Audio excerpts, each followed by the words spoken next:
May I request all the students to please come and quickly take your seats.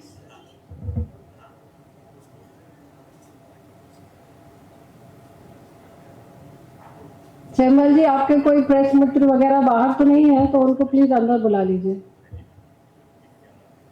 Lorraine, are there any people outside? Would you like to call them in, please, as soon as possible?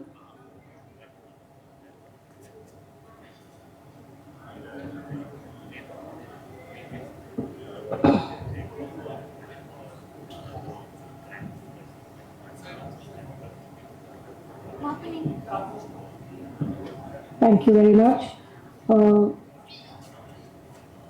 So may I request the chair of this session, Akshay, can I have a cordless mic which you can give to the dais?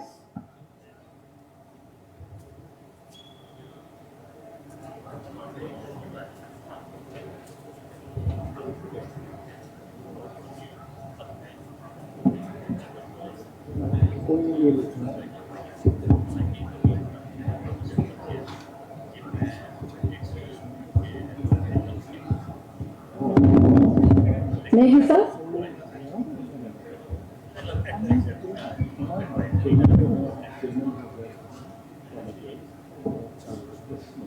So those of you who have joined in late, I just want to announce that we are going to have the keynote address by Dr. Sharma now, and then we are going to break for lunch and then reassemble. So in your program which is there in your bag, you shall see that there was a session of agroecology which will now take place after the lunch.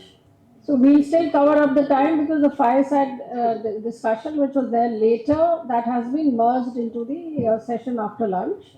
So we'll still be able to meet up and finish all the sessions in time. So I'd like to now hand over the mic to Negi ji.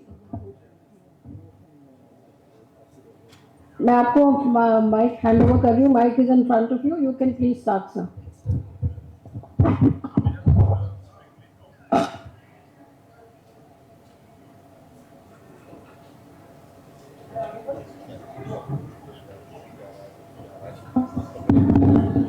Well, I'm sorry we are a little delayed, and I'm not a very good a session manager or convener because I think Dr. Sharma is here with us.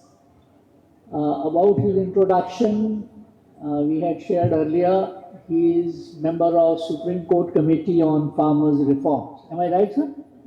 Agrarian Reforms. Coming from a farmer background and an agriculturist and an environmentalist, it is rather a whole nation's great rather benefit and the luck that he is in it. And he was telling me that he generally doesn't accept government nominations, but in the interest of farmers he has done that. And I would request him now to give his keynote address on agroecology in the mountain regions. Dr. Sharma, yes please, go on the mic.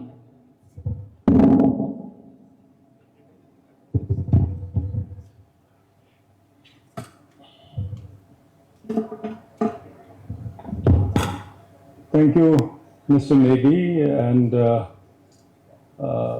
distinguished guests, experts, panelists, ladies and gentlemen. It is my great privilege to be here today to speak on the future of agroecology for the Himalayas. And also at a time when disaster has struck Himalayas like never before, I think this is perhaps a better time to understand how the change has to occur in case of agriculture and for the Himalayan states.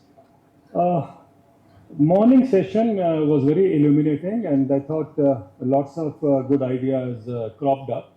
And one thing which I still remember is that everyone is talking about the importance of forests and why, we, the ones who are custodians, have done a lot of damage, and perhaps ignorantly or knowingly, whatever be the reason.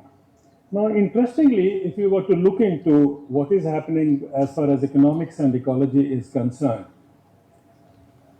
Let me try to explain by a simple illustration or example. You know, if a tree is standing, the GDP doesn't go up.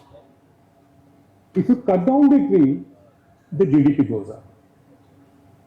If you want your state's GDP to go up, you destroy the river or you pollute the river as best as you can do. I was at a conference in Madhya Pradesh where the then Chief Minister said that he is very, very conscious being a Narmada Putra. He said, and so his entire effort is to ensure that Narmada doesn't get polluted. But then he said, but when it comes to development, then I get confused. So whether the river has to be protected or not is linked to development. That is what he said. In my address, I said, well, the Honorable Chief Minister, I can perhaps answer that. If you want the GDP or state GDP to go up, try to pollute the river as much as possible. Because the GDP doesn't go up one time when you pollute the river, it goes up 3 times. First, you set up a dirty industry which is polluting the river, the GDP goes up. Then you bring a 10,000 crore rupees project to clean up the river, the GDP goes up. Then you and me drink water and we fall sick. Somebody can be knocked off, that's a different thing. But those who get sick, go to a doctor, the doctor examines you, takes the fee, you pay the fee. If it is legal, again the GDP goes up.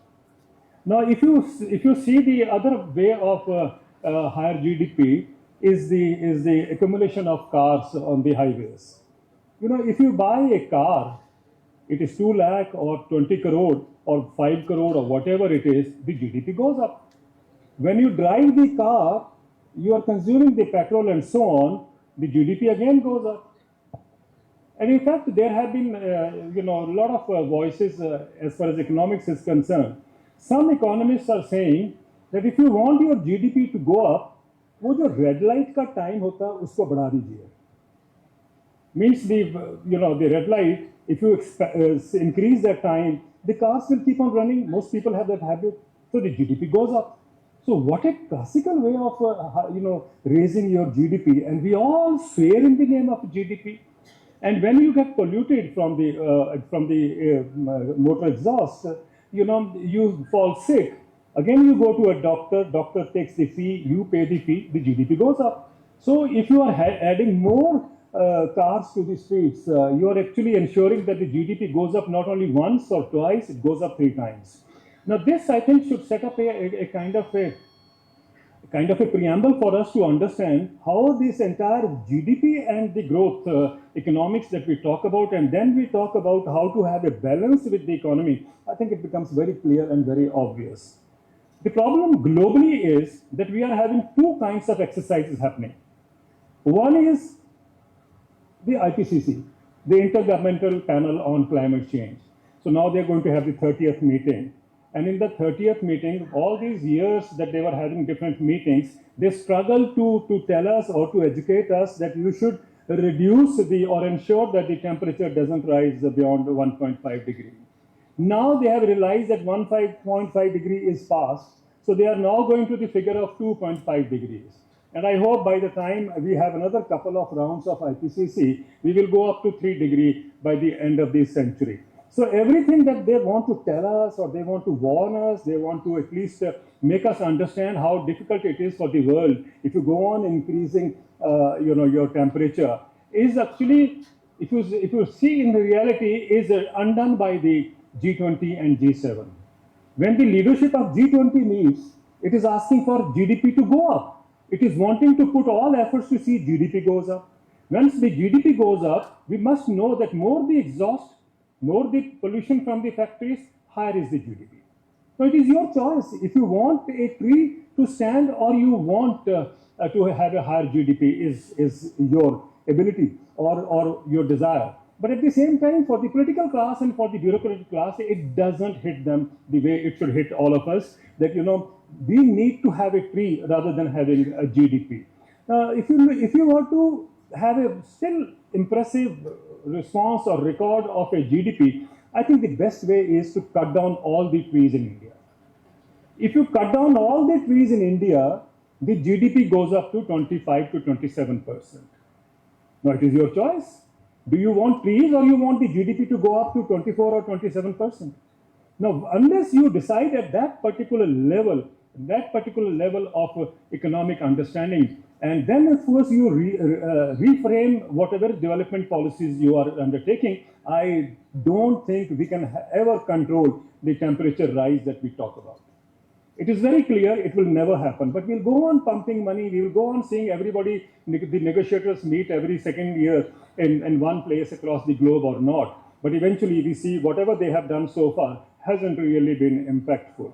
Now, when I see the programs being drawn by the state governments in India, let us forget about the central government, but let us see at the state level in India also. I find the same kind of mistakes being done by the same bureaucracy or the different bureaucracies at the state level plus the politicians. You know, the more we aspire to change, somebody has said that, the more we aspire to change, the more the things remain same. And I think this is what exactly is happening today. You know, everyone comes, and like you all, I have also been traveling across the country and been interacting with the governments, and I realize that the governments have nothing more, what should I say, something that can be a saner approach to development rather than the same kind of development model that exists everywhere in the world, and we are more than eager to imbibe that kind of a model. Now, with that kind of a situation happening, you can't expect the change to take place. I think what is more important is for us to understand the change doesn't take place at the local level only. Yes, it is important, I understand that. The change doesn't take place at the regional level only.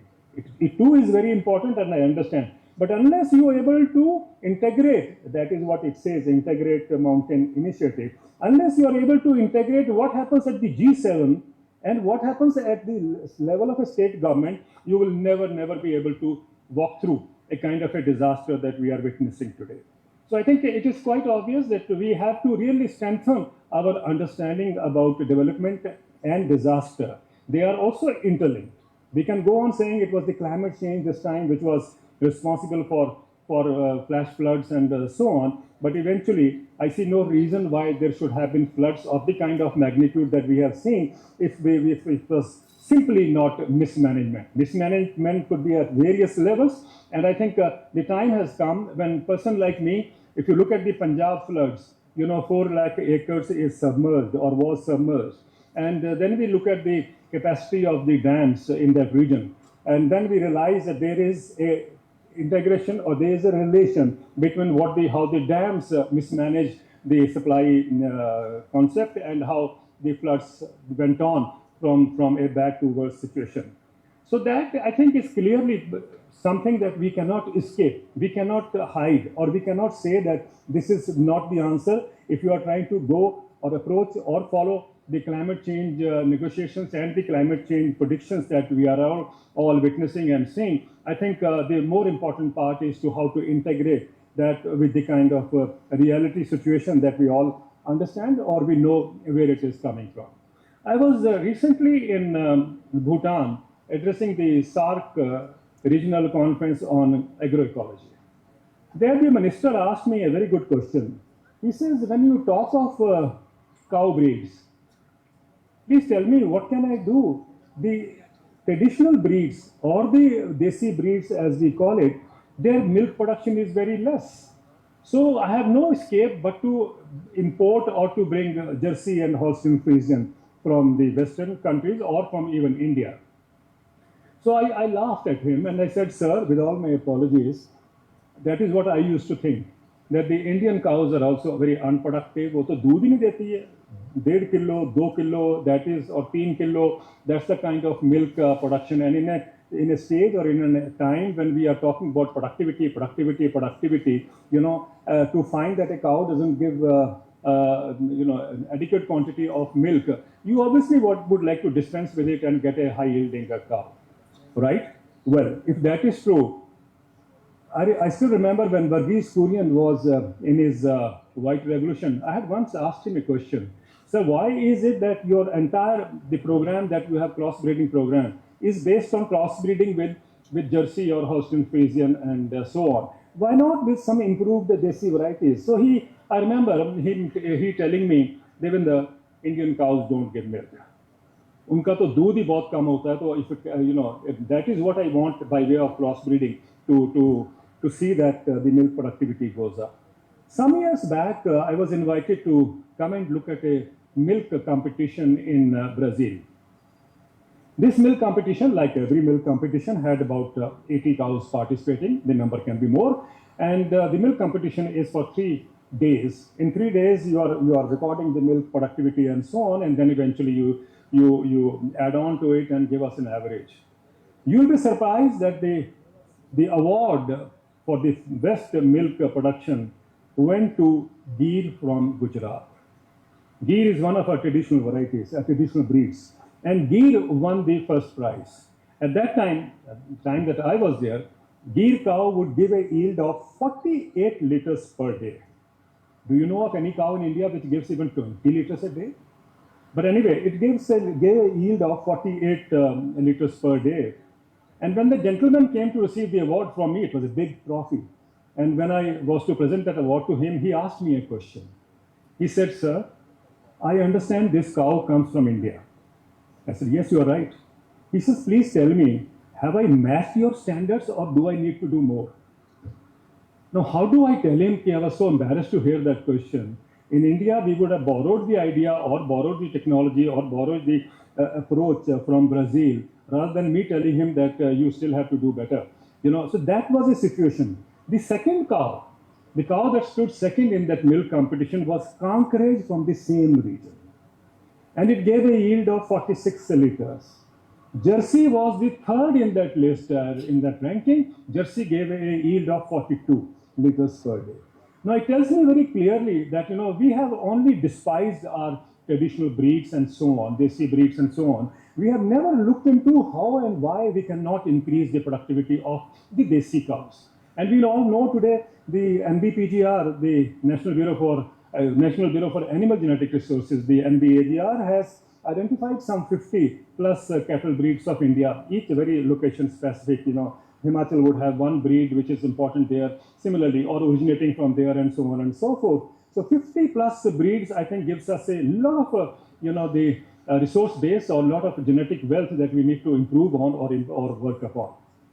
But if you think that all is good for the higher productivity that the cows like Jersey and Holstein Friesian, let me also share this. Some years back, I read a news report in New York Times. The report said that a farmer was so distressed. He was a dairy farmer in America.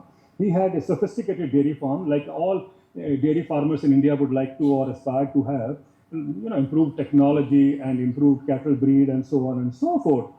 And he got so frustrated when the prices crashed that he first shot each of his 51 cows and then he shot himself. This is happening in a country which was at one time taken to be the country with a lot of milk. And that milk production that I talk about in America, not that the Americans had started consuming less milk, but the fact was that when you bring in bigger dairy farms, the prices crash. Overproduction pushes the prices down. No wonder Donald Trump is now forcing India to open up on dairy sector. He has a surplus of milk and he doesn't know what to do with it. So he's forcing countries to open up. And first was Mexico, then it came to Canada, and then it came to Kenya. He was able to get a market in all those countries, but eventually now the focus is on India. And there are a lot of Indians, more loyal than the king. They would say, "Oh, we should get milk from America because that's of very good quality, and that is something that would do us better as far as the distribution or the consumption part is concerned, as far as the business, the products that you can make from these kinds of things." There would be people who are doing that, and I remember one of the economists writing in a newspaper recently had said, if you can have zero duties on cotton under the Trump regime and still allow cheaper cotton to come into India, why can't you reduce the duties on milk so that milk also comes from America? These gentlemen, please don't misunderstand. They are helping one part of the world to ensure that their business grows in India. But the fact of the matter is, we as Indian, as somebody said in the morning, the people, local people, understand much better whether we need imported milk or whether we need to bring a livelihood assurance for our people by way of encouraging dairy farming to take place. I think that is the issue before us, but that issue is being pushed aside because there are lots of people who would say, and they are very, what's the term, vocal, but not for local. They are very vocal, but not for local. So they have an agenda before them, and they are encouraged by those companies and those countries to to set up a kind of a narrative here that open up your dairy sector and let imports come in and ensure that you are fed by the dairies of the milk production from America, New Zealand, Australia, and China. Now, this is the one situation that is happening. Why I am telling you all this, I think it is, hope so, it is understandable that there is an integration that we must understand. There is an integration that we must understand between what even Donald Trump says and between what our minister says. So I think we should be very clear. Unless we are very clear in that part, we will go on committing the same mistakes. And as I said earlier, you start to have a change, but the more you want to change, the more the things remain same. So that is one dimension that I thought should be very clear to you. Now, when I was in Bhutan, I'm glad that when they asked me this question and when I gave this answer, I thought at least the senior people there or from the ministry understood what I was trying to say. And they said, yes, we will try to change the kind of a policy approach that we have to try to focus the shift towards traditional breeds, which are, of course, as you know, I don't have to say, they are sustainable, they are resilient, they take care of soil, they take care of carbon, and all those things that you talk about. So that's the kind of a model that we have to encourage. And then before we go to this economics part, let's also understand the approaches that are being followed the rest of the world. Now, in this IPCC conference that I talked about, one thing has come out very clear, that agriculture is also a major contributor to global greenhouse gases. Studies have shown that 34% of the greenhouse gas emissions comes from agriculture. In fact, it comes from the farming systems right up to the wastage situation when the food waste is lying there. So if you take this entire chain, you realize that 34% of the greenhouse gas emissions are coming from agriculture. So while there has been a lobby here which says, no, you can't be producing enough food for the country if you shift to organic, as the minister said in the morning, but the realities are on the other side. And I think we need to be very clear that you decipher the statements that you normally see in the newspapers and then try to find out whether agroecology is the way forward or whether the same destructive intensive farming model is what the world needs. This is happening at a time when the world is overladen with food stocks. Every time you read a report which says very clearly that the population of the world is going to be 9 billion plus in 2050 or 11 billion plus by the end of the century. So you have no other choice but to produce more. So which means to produce more surplus. So we go on pumping money to produce surplus. And what do? We actually end up selling more fertilizer, more pesticides, more biostimulants, and whatever you can lay your hands upon. Now, this is, of course, happening at a time when I said the world thinks that the world would need a lot of food in another few years, 25 years or so. But let's look into the realities. US Department of Agriculture studies say that globally, the population today is roughly about 8 billion. We produce food for double the population. We produce food for roughly 14 billion people on the planet. We have only 8 billion people with us. But the tragedy is one part of the world is eating more, the other part of the world is left to starve. Now that is an imbalance that we have to correct. But to say that we will have a shortage of food in the year 2050 is a hypothesis which is only going to address the commercial interests of those companies which produce the inputs. Why I am saying this is, I think let's be a little more careful into what the claims are. When you say that the world already produces food for 14 billion, what we are not trying to focus is on food wastage. If food wastage was a country, then it would have ranked third in the list. That's the quantity of food wastage that the world is doing, which means roughly about 30% of the food goes waste in this world. Where is the effort to control the food wastage?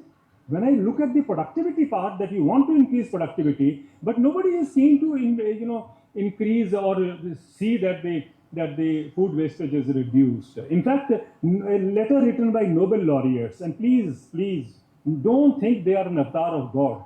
They are also human beings. a letter written by Nobel laureates recently has brought out that the world needs to increase more productivity and therefore you need genetically modified foods and so on. So this is a lobby which is trying to push for genetically modified. And let me make it very clear, despite all that you have read in the newspapers, there is no genetically modified crop in the world which increases productivity.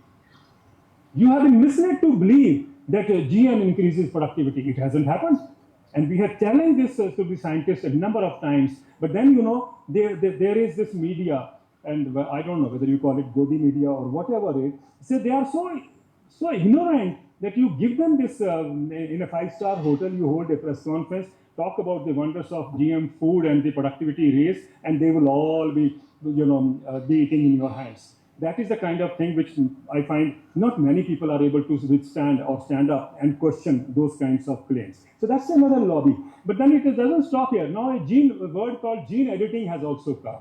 And many of us are very happy. Up to gene edit ho jayega, which means, you know, in the case of maize or in the case of cotton, you are able to remove the negative impacts and you will have a wonderful production. But it has just been few months or a couple of years since this technology erupted on the international scene, and let us not be swayed by again the potentials. I'm surprised when in India we are told that gene-edited rice will increase the productivity by 25 times. Do we even know what is 25 times? Do we even cross-check that figure? Punjab is producing a rice productivity in Punjab is 6 tons per hectare.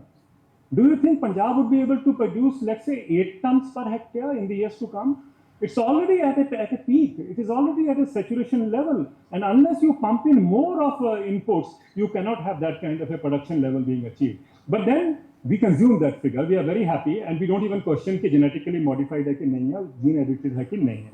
I brought this up because, as I said earlier, I find this the organizers or the organization that you have set up to be very fascinating and exciting when you say that it's an integrated mountain initiative. So it is all integrated, right from the G7 up to the levels that we want to ensure or we want to provide you as the way forward. Interestingly, we have reached a stage today, as I said earlier, that the world somehow is questioning that kind of claims being made and is now trying to re-look at how agriculture should operate. Why agriculture is important, I think should be very clear that each one of us needs food. You don't need food once in a day, you need food 3 times a day. So it is very important for what we eat, but it's also linked to GDP. That is one aspect which I was trying to explain earlier, but if you look at the other way, the way we have been able to try to see where the next era or the next wave of agriculture will operate. You know, in European Union, 2 years or 3 years back, the Common Agriculture Policy there announced roughly about 320 billion euros to be pumped in for agroecology. Because Europe understands that it is a safe food and healthy food, that is what is the requirement. Most of us in India also understand that safe food and healthy food is what is required. But when you contaminate food, the way we have been contaminated, you know, it doesn't help only the food industry. It's very fascinating. You know, there are 3 big factories or big players globally. One is food, the food sector. The other one is pharmaceutical. And the third one is insurance. You'll be surprised that these insurance companies are pumping in $6 trillion into food. Why would insurance companies pump money into food sector? Because unless the food is bad or the food is contaminated, people will not fall sick. And when people fall sick, you are what you consume. When people fall sick, they look for pharmaceuticals, they look for hospital support and so on, and the GDP goes up. The more you fall sick, believe me, the GDP goes up. So I think that's one common thing that we should demand. Agar GDP hi badhani hai, so I think the best is you do it this way. But then the more the demand for pharmaceuticals and hospitals, the more is the pressure on the insurance companies to provide insurance. So therefore, A is equal to B is equal to C. So we have a situation where A is equal to C. That is why the insurance companies are pumping in money into food sector. And we very happily, we are the beneficiaries, quote unquote, of that kind of a international economic situation. And then when we have this supermarkets or the so on, trying to distribute food, it's also very interesting to see another global development. The global development is that one of the universities in America, out of the many universities who are working on future food factories, they are trying to establish that food jo hai, it can be produced in the factories. When it first appeared, I was quite shell-shocked. Why are they wanting food to be produced in the factories? So a building, let's say one of the universities in America has done a study, कि एक 17 मंजिल की building, they said it was a food factory. The seed will come from the ground floor, and from the top will come out all the food products that they want to sell across the world. And that, of course, would mean that you are giving seed. There is no use of land, and eventually what they produce is what you need to consume. So your choice of food is getting narrower. Your choice of food is getting narrower. Now, this is not a romance with the food. The old romance that we had with the food is going away. It's going away because we are being dubbed with the kind of advertisement support which tells us very clearly that what we are eating is very healthy. Ladies and gentlemen, we are moving to a stage that the next revolution in agriculture will not be food security, as will not be the challenge then.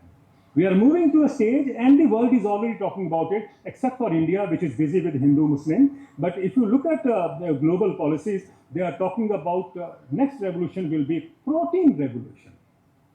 And how do you bring about protein revolution? They say what is important in food is protein. So if you take out that protein and make it available to people, you are addressing the real cause of hunger. So protein bahut zaruri hai. And how do you do that? Now today, if you see globally, the sector which is dominating the food industry is the insect sector.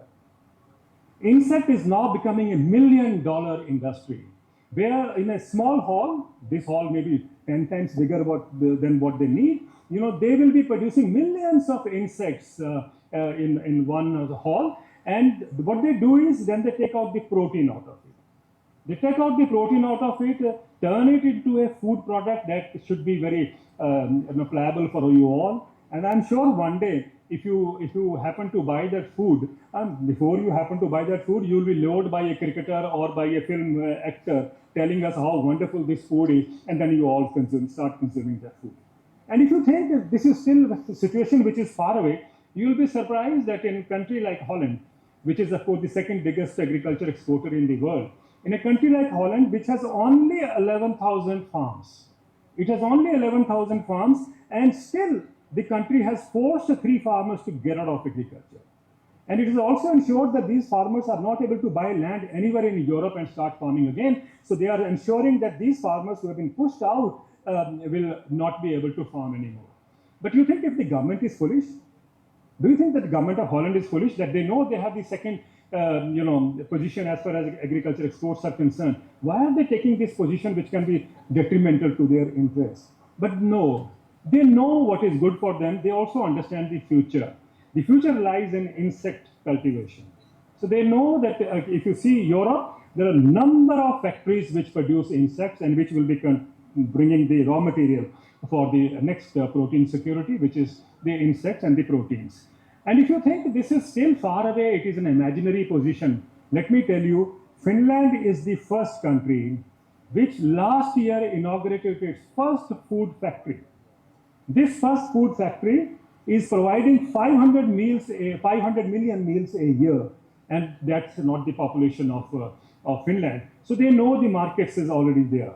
So they are producing that quantity of food. Now, interestingly, I looked into an interview of one of those businessmen who is into insect cultivation. And you know what his answer was?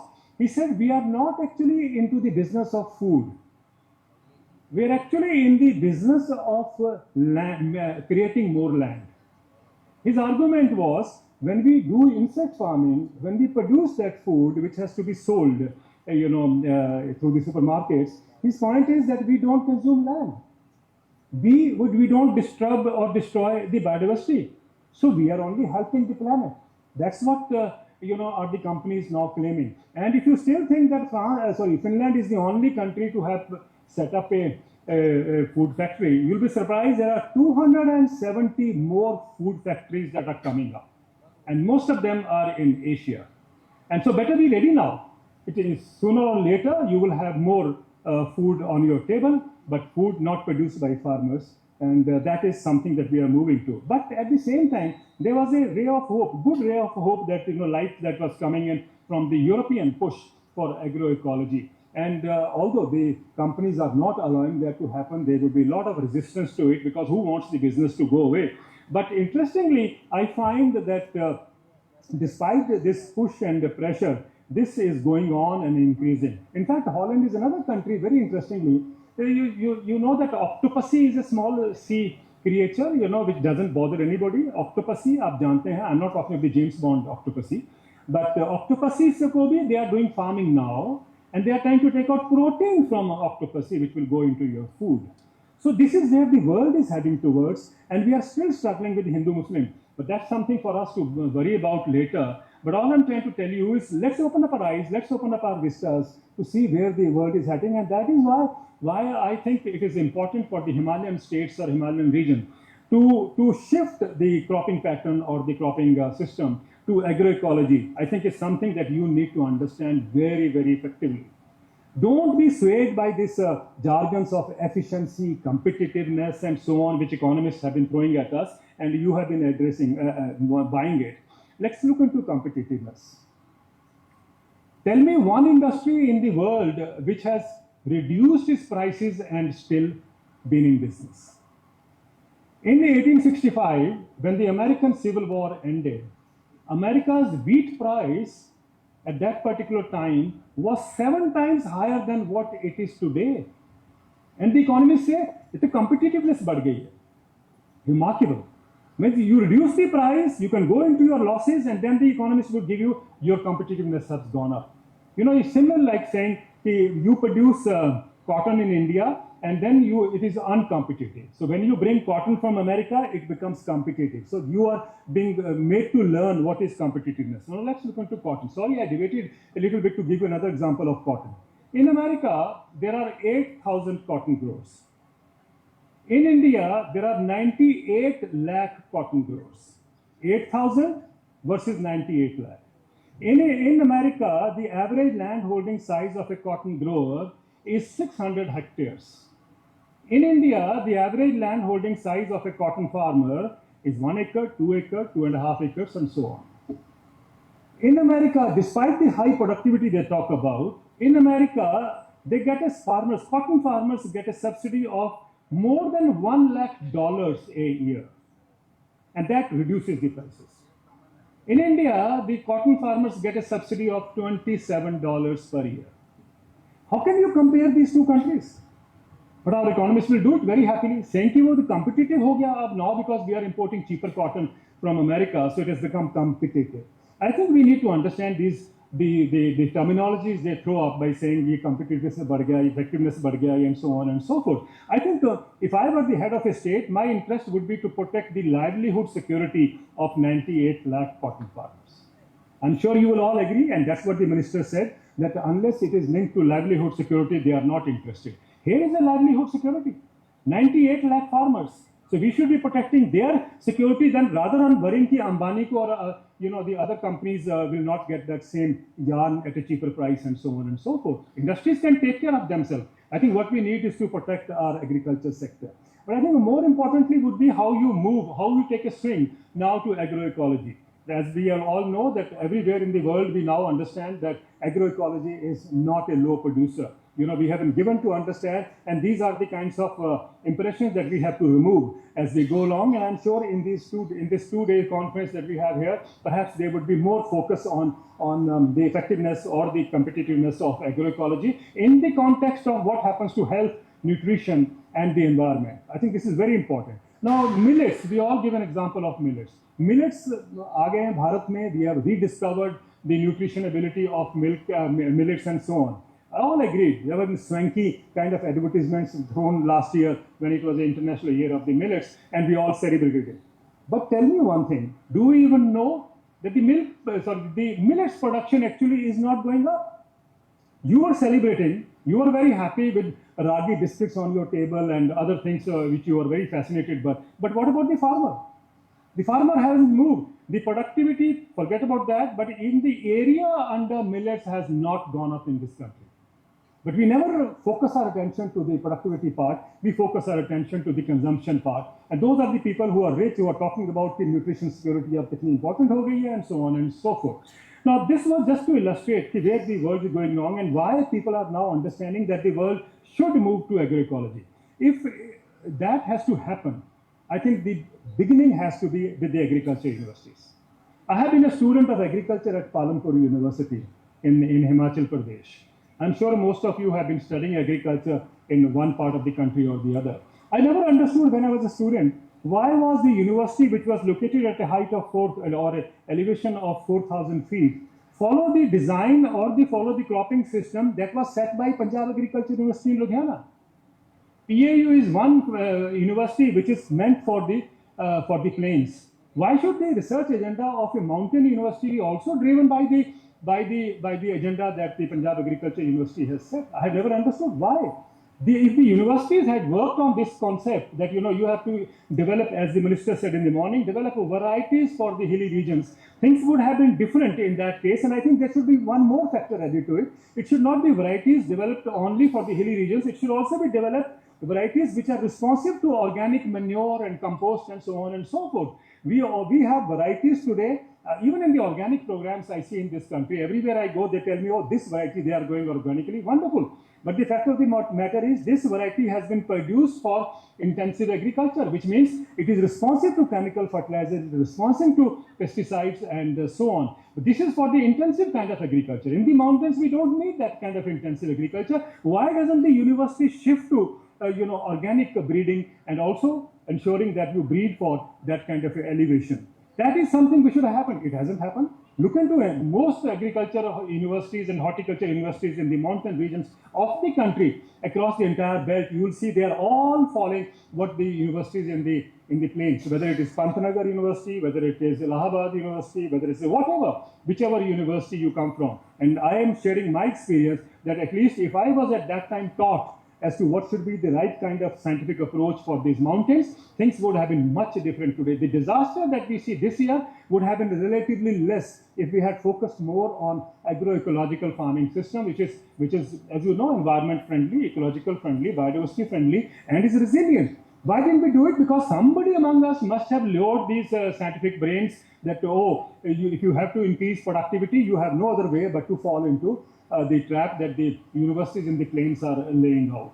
I think this is something which the universities, as I said earlier, should start focusing on and should be starting working on. And this is a change which is required. Once the universities bring out or come out with a research outcome, the acceptance for that is very, very great and good, I would say, because people tend to believe the scientists. Scientists ने कह दिया है, agriculture scientists ने कह दिया, they have their faith on it, which is wonderful. That is why I'm saying the science also has to change.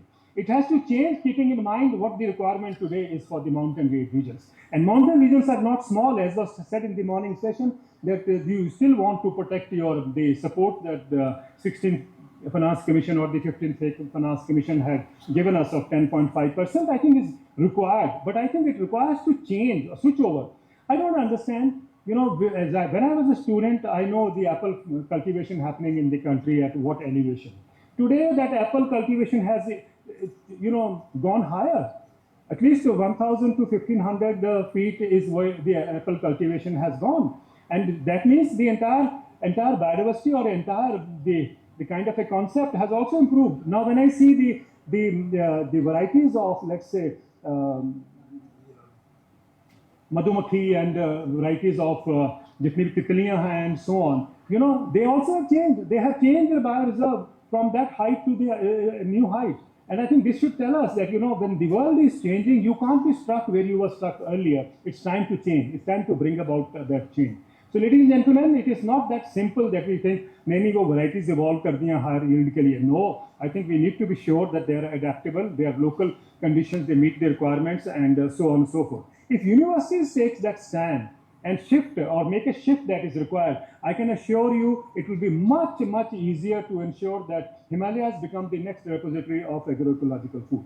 It is required for protecting the environment, it is required for protecting the water resources, it is required for protecting the livelihoods, provided we enter that state. But that will only be possible if we also enact, as was said earlier, that we need livelihood security. Livelihood security means that you should move away from these kinds of prices that were fixed for the plains, move away to an ecosystem services pricing formula.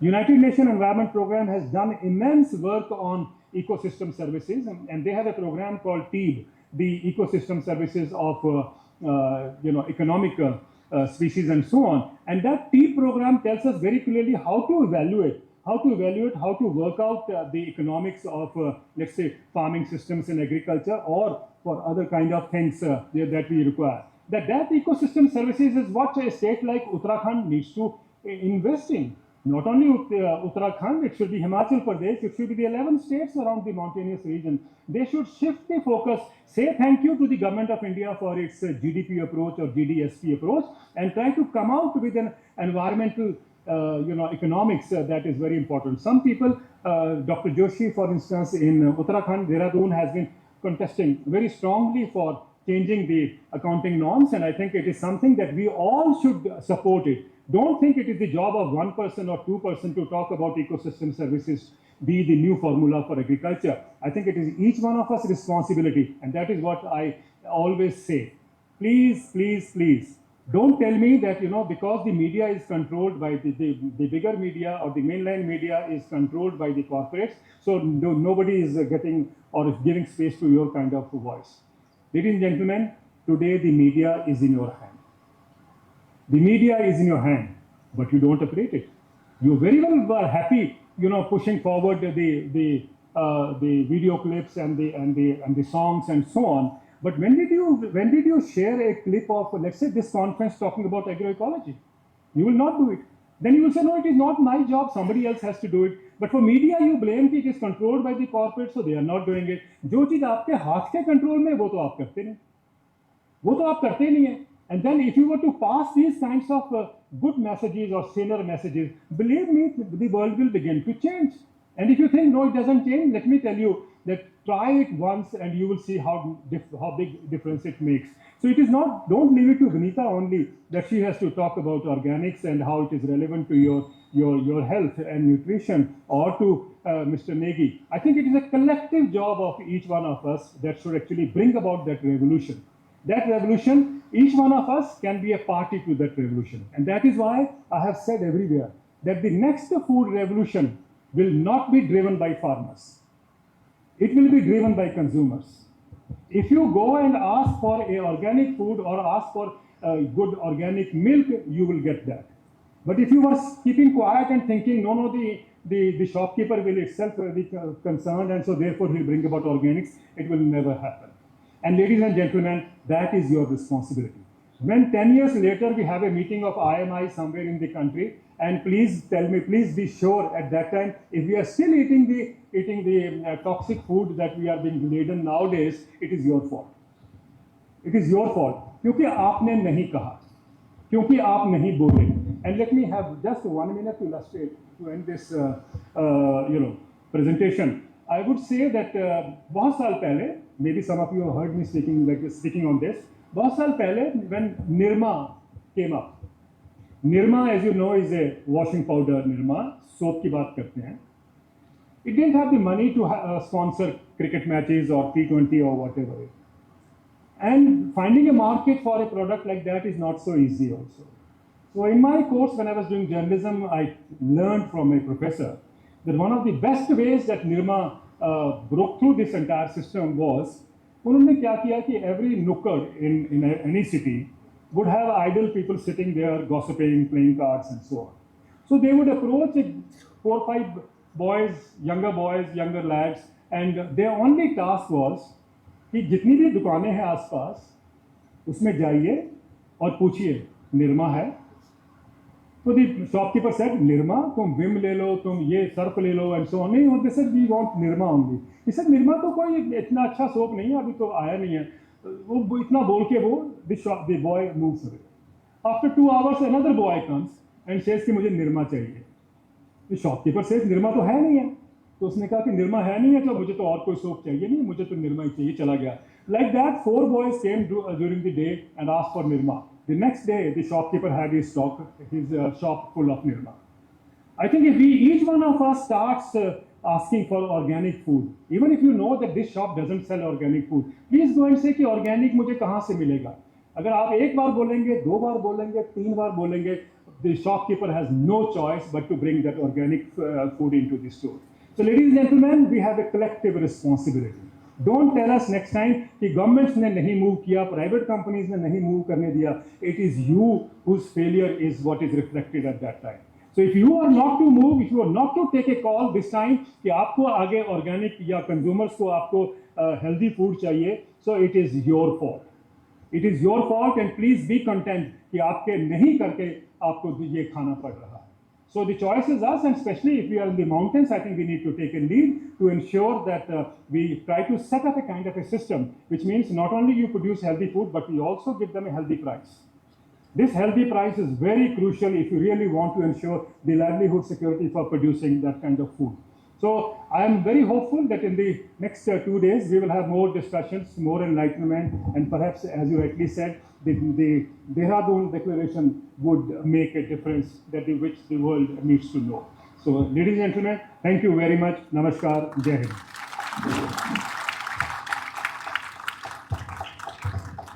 Hello. Thank you, Dr. Sharma. We would have loved to listen a very spontaneous and from the heart story, taking us to Brazil, and in Brazil it is the Gujarat cow. I never knew that our cows were very efficient. Coming from Himachal, in my village, my cow never had more than 250 grams in Chopal, Shimla, and as a child, I never got milk. It was only for newborns. Now things are changing. I must say that because I'm chairing, so I have to summarize. Beautifully said that this GDP mirage, all initiated by corporates, supported by the intelligentsia. We have to get out of it. IMI believes that the development has to be people-centric, not on revenue-centric. We are very much grateful to you, sir, for your insight, and as I said, we are lucky, the whole country is lucky to have the benefit of your intelligence and your compassion and your understanding of Indian agriculture. One. Second, the threat, biggest, you said it. Today, I used to say once that as far as you keep government away from your house, you are better. Today in kitchen we have government because LPG is there, electricity is there, everything is there. But now another danger is corporates are reaching your house. This is where that they were not in the food sector earlier so much, as you mentioned. Our farmers have a big competition from these new food factories you mentioned.